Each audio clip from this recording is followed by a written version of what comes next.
Hi, boys and girls. We've been talking about poetry and how poetry can be different types of poems that don't always have to rhyme. When we talked about our acrostic poem, we talked about picking a word, writing it vertically, and then taking one letter from each of those words that would describe our main word. And that was a lot of fun to think of a word, to write it, and to kind of come up with ideas of describing words about that subject. Today, we're going to talk about concrete poems. A concrete poem takes the shape of its subject. So we're actually going to write a poem that is a shape.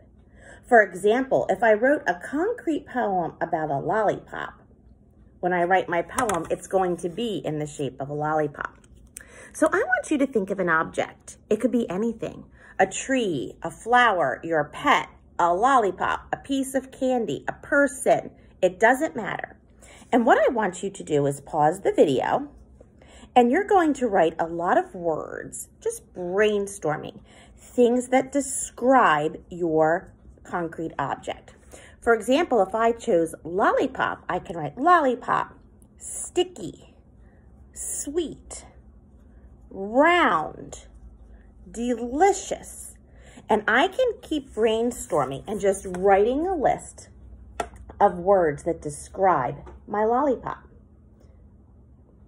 So I would like you to pause the video, and I want you to come up with your concrete object, whatever it is, and I want you to brainstorm in your journal or on a piece of paper a lot of words that would describe your object. For example, my example is the lollipop.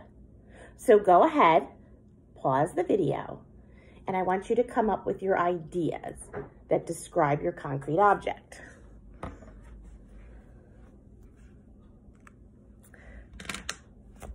And now that you have all of these ideas, and you've written all of these words that describe your object, you're now going to take those words and write them in the shape of your object.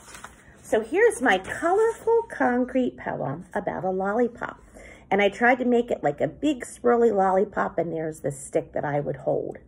And I took my words, lollipop, sweet, sticky, delicious, yummy, and I wrote them all in the shape of the lollipop. And I used different colors of crayons to kind of make it brighter. This is called a concrete poem. So now that you have your brainstorm list of words, I would like you to go ahead, and I want you to write your words in the shape of what you're writing about. So let's say you chose a dog. You're actually going to take your journal or your paper, and you're going to write those words in the shape of a dog. If you chose maybe a flower, you're going to write those words that describe the flower in the shape of your flower. Have fun, and I can't wait for you to share them with me.